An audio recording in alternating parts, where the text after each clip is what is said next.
Hello friends, welcome to math trigger. स्वागत है आप सभी का मैथ ट्रिगर के एक नई वीडियो में।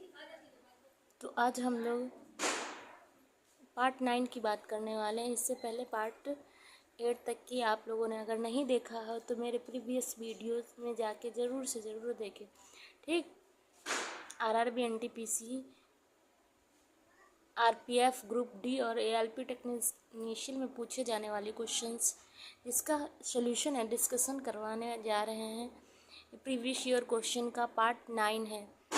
इससे पहले पार्ट 8 तक ज़रूर देखे जाके हमारे प्रीवियस वीडियोस में। तो आज हम लोग ये आरआरबी का इम्पोर्टेंट क्वेश्चन आज हम लोग डिस्कस करेंगे, ठीक। तो अच्छे से समझें, बहुत ही इम्पोर्टेंट क्वेश्चन डिस्कस करने जा रहे हैं, ठीक।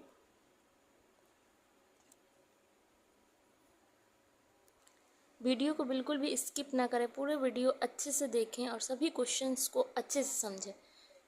तो चलिए स्टार्ट करते हैं। ओके, तो हमारा पहला क्वेश्चन है 1:8 का प्रतिशत रूप क्या होगा। 1:8 का प्रतिशत रूप पूछा गया। ये आरआरबी जेई का क्वेश्चन है, 2019 का क्वेश्चन है, सिर्फ सेकेंड का। तो चलिए देखते हैं क्या करेंगे। दिया है 1:8 का प्रतिशत। तो 1:8 को हम लोग 1:8 प्रतिशत का मतलब होता है 100। तो क्या लिख लेंगे 100, ठीक। उसके बाद क्या करेंगे हम लोग डिवाइड करेंगे। तो 4 से करो, 4 2 जा 8, 4 2 जा 8, 4 5 जा 20। तो कितना आया 25/2। डिवाइड करो कितना आएगा 12.5%। तो 1:8 का परसेंटेज वैल्यू कितना आ गया 12.5। कौन सा ऑप्शन सही है 12.5। Option b is the right answer. आया समझ में आप लोगों को। क्या करना है 1:8 का प्रतिशत परसेंटेज में कन्वर्ट करना है, ठीक। 1:8 इंटू 100 से मल्टीप्लाई कर देंगे प्रतिशत परसेंटेज में चेंज करने के लिए, ठीक। और डिवाइड कर देंगे तो ये हमारा आ जाएगा आंसर। आ गया समझ में। चलिए दूसरा क्वेश्चन देखते हैं। दूसरे क्वेश्चन में क्या दिया गया है, यदि पहली संख्या का 25% दूसरी संख्या के 50 का 3 गुना है तो पहली संख्या और दूसरी संख्या के का अनुपात कितना होगा। दिया है पहली संख्या का 25%, दूसरी संख्या के 50% के 3 गुना है। तो पहली और दूसरी का अनुपात बताना है, ठीक। ये आरआरबी एनटीपीसी का क्वेश्चन है, 2021 का क्वेश्चन है। तो चलिए देखते हैं क्या दिया गया। माना, सबसे पहले लेट कर लेते हैं। माना पहली संख्या क्या है, मान लिया हमने ए है, ठीक। तो ए का कितना दिया है, ए का क्या है 25%। तो 25% मतलब 100, यानी ए का 25% क्या है बी के 50% के 3 गुने के बराबर है, ठीक। यानी ए और बी इक्वल हो गया, ठीक। तो डिवाइड कर दो, 25 4 जा 52 जा, तो कितना आएगा ए 1/4 इक्वल बी 3/2, ठीक। इससे ये कैंसिल हो जाएगा, यहाँ बच जाएगा 2। तो क्या आ जाएगा ए इक्वल, ये 2 इससे हट जाएगा, 3 2 जा 6 बी। यहाँ से ए और बी की वैल्यू क्या आ जाएगी, इसके इंटू में कुछ नहीं है तो 1 मान लेंगे। तो ए 1 इंटू ए है और 6 इंटू बी है। तो ए इक्वल आ जाएगा हमारा 6 और बी इक्वल क्या आ जाएगा 1। जो ए के साइड में दिया जाता है उसको बी की वैल्यू लिखते हैं, जो बी के साइड में दिया जाता है ए की वैल्यू, ठीक। तो परसेंटेज में पूछा गया तो 6:1, 6:1 हमारा आ जाएगा आंसर। कौन सा ऑप्शन सही है, option b is the right answer. I hope आप लोगों को समझ में आ गया हो। तो चलिए नेक्स्ट क्वेश्चन देखते हैं। नेक्स्ट क्वेश्चन में क्या दिया गया है, दिया गया है 5 से बड़ी किंतु 18 से छोटी सभी अभाज्य संख्याओं का योग का 1/3 इनमें से किसके वर्ग के बराबर है। 5 से बड़ी किंतु 18 से छोटी क्या है अभाज्य संख्या। सबसे पहले तो लिख ले 5 से बड़ी और 18 से छोटी अभाज्य संख्या। तो 5 से यानी 7 11 13 17, ठीक। 5 से बड़ी और 18 से छोटी होगी। इन सभी के अभाज्य संख्याओं का योग, यानी सबको क्या कर देंगे, ऐड कर देंगे। ठीक, तो कितना आ जाएगा, 18, 13 एंड ये आ जाएगा 48 अपॉन में ये आ जाएगा, ऐड करके अपॉन में 3, तो ये 3 आ जाएगा।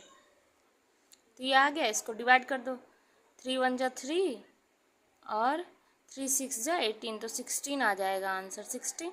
अब क्या पूछा गया है, 1/3 इनमें से किसके वर्ग के बराबर है, वर्ग। तो 16 किसका वर्ग होता है, 16 होता है 4 का वर्ग।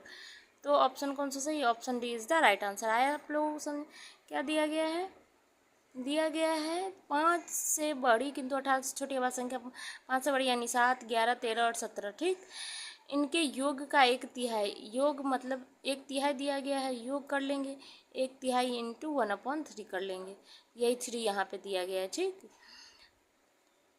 ऐड कर लेंगे, 3 से डिवाइड कर देंगे, 16 आ जाएगा। उसके बाद कहा गया इसके वर्ग किसके वर्ग के बराबर, तो 16 किसका वर्ग है, 4 का वर्ग है, तो 4 के वर्ग के बराबर है। ठीक, आया समझ में।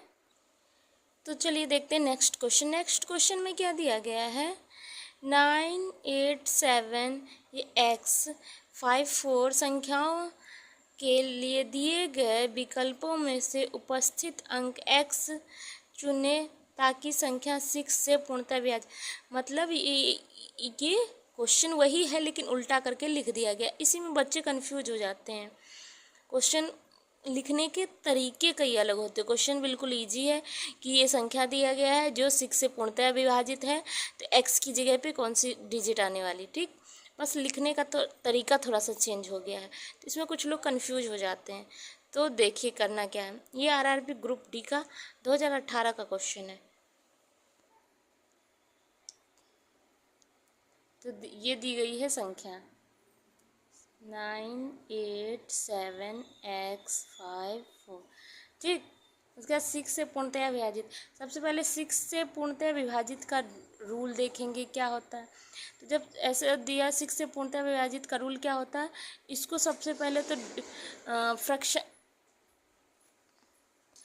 सहगुणनखंड में तोड़ लें, फ्रैक्शन में तोड़ लें, तो ये कैसे टूटेगा, 6 इंटू 2 इंटू 3। ठीक, 2 इंटू 3 6 आ गया।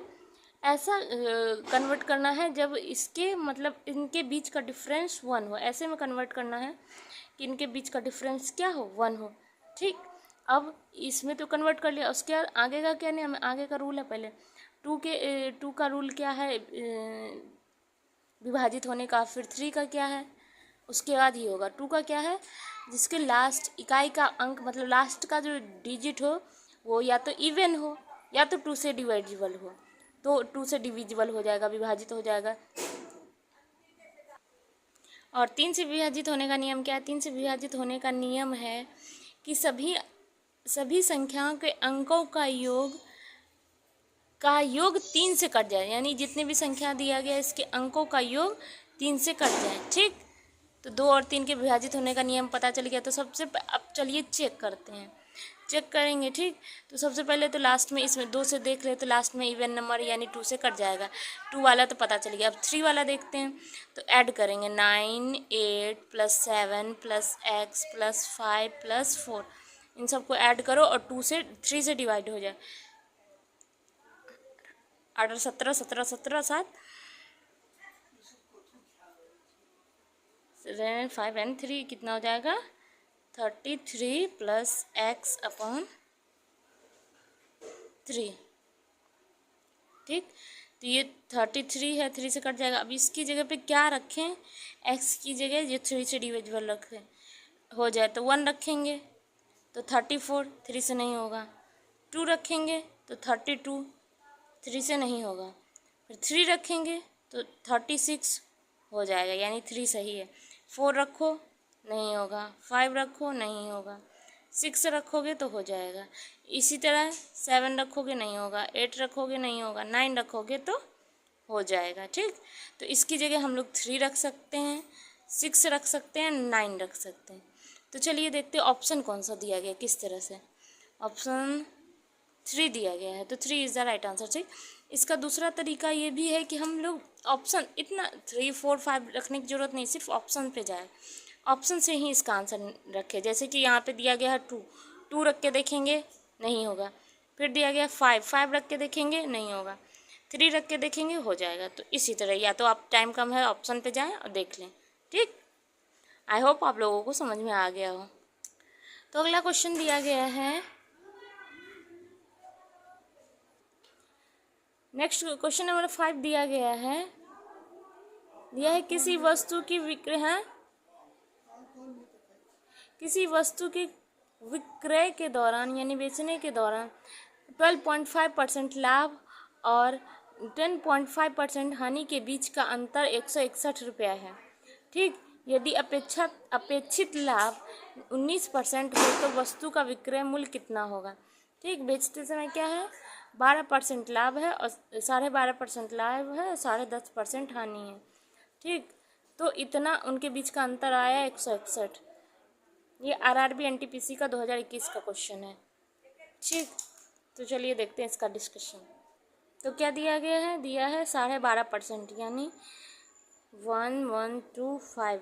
ये क्या है, इतना परसेंट क्या है, इसका लाभ है। हानि कितना है, 11.5, इतना परसेंट क्या है, हानि हो गया, इससे इतना हानि हो गया। ठीक, परसेंटेज में दिया था 100, तो साथ में लेंगे इतना हानि। इन दोनों के बीच का डिफरेंस, इन दोनों के बीच का डिफरेंस कितना है,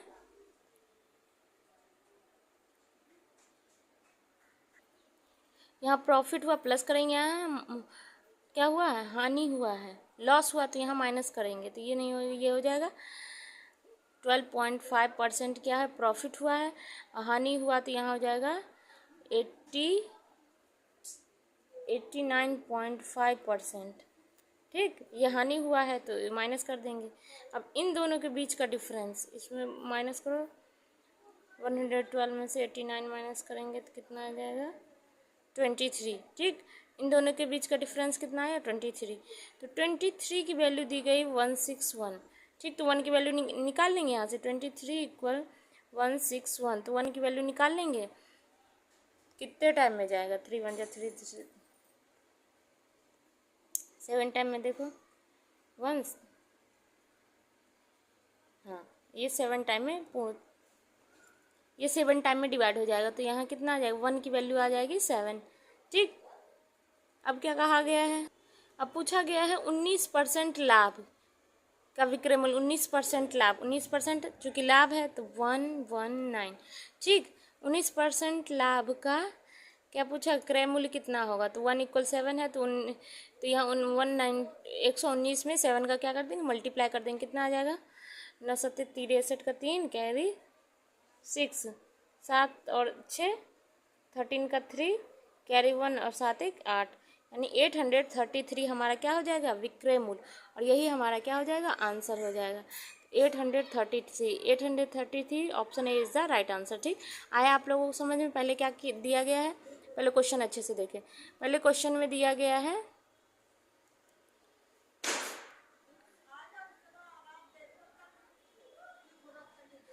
112%, 12.5% प्रॉफिट है, तो 112.5% प्रॉफिट हो गया। फिर है 10.5% हानि है, तो क्या करेंगे, उसमें माइनस कर देंगे, हानि हो जाएगा। और इन दोनों के बीच का डिफरेंस दिया गया 161, यानी 23 की वैल्यू 161 दिया गया है। 1 की वैल्यू निकाल लेंगे। अब पूछा गया है 19% लाभ हो तो क्रय मूल्य, तो 19% यानी 119 × 7 कर देंगे, आ जाएगा हमारा आंसर। ठीक, नेक्स्ट क्वेश्चन नंबर 6 में क्या दिया गया है, 48,000 की राशि को 2 भाइयों में अनिल और आदित्य में 11:13 के अनुपात में बांटा जाता है, तो आदित्य का हिस्सा ज्ञात कीजिए। ठीक, इसको कितने में बांटा जाता है, 11:13 के अनुपात में बांटा जाता है, यानी इन दोनों को ऐड कर दे तो इसकी वैल्यू आ जाएगी। ठीक, तो 11 + 13 = 48,000। ठीक, यहाँ से 1 की वैल्यू निकाल लेंगे, 11 और कितना हो जाएगा 4, 24 की वैल्यू कितना आ गया 48,000। ठीक, 24 2 जा 8, 48, यानी 1 की वैल्यू कितना आ गया 2000। अब पूछा क्या गया है, तो आदित्य का हिस्सा बताइए। अनिल और आदित्य, आदित्य कितना है 13, तो 2000 में क्या करेंगे 13 का मल्टीप्लाई कर देंगे, 13 टू जा 26,000, 26,000 किसका हिस्सा आ जाएगा, आदित्य का हिस्सा आ जाएगा 26,000। Option b is the right answer. Okay, question number 8 क्या दिया गया है, 3 ये डिजिट दिए है, इसका 9 इतने सारे 9 को हल कीजिए। ओ माय गॉड, इतने सारे 9। रेलवे एनटीपीसी का सीबीटी का मतलब होता है मेंस का क्वेश्चन है, ठीक। इतने सारे 9, चलिए देखते हैं।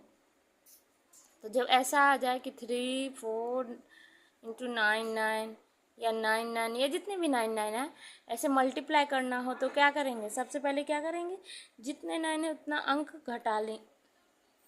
पहले जो संख्या है वो संख्या लिख लेंगे, जैसे 3 4 दिया, उसके बाद क्या है जितने जीरो है उतना जीरो लिख लेंगे, फिर क्या यही संख्या घटा देंगे, ठीक है। तो कितना आ जाएगा, 10 में से 4 गया 6, यहाँ 9 में से 3 गया 6, यहाँ 3 और ये 3, ये आ जाएगा हमारा आंसर, ठीक। इसी तरह इसका क्या है 3 4 5 6 7 8, ठीक।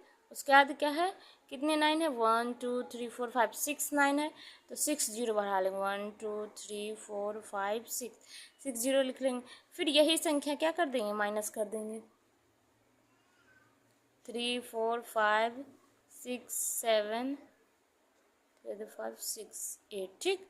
अब माइनस कर देंगे, कितना आ जाएगा 10 में से 2 गया 8, ठीक। यहाँ बचा कितना 9 में 7 गया 2, यहाँ बचेगा कितना 9 में 6 गया 3, यहाँ बचा 9 में 5 गया 4, यहाँ 9 में 4 गया 5, यहाँ बचा 9 में 3 गया 6, एक जीरो ज़्यादा हो गया तो एक जीरो मैंने इधर एक्स्ट्रा कर दिया था, इधर कट कर दिया, ठीक।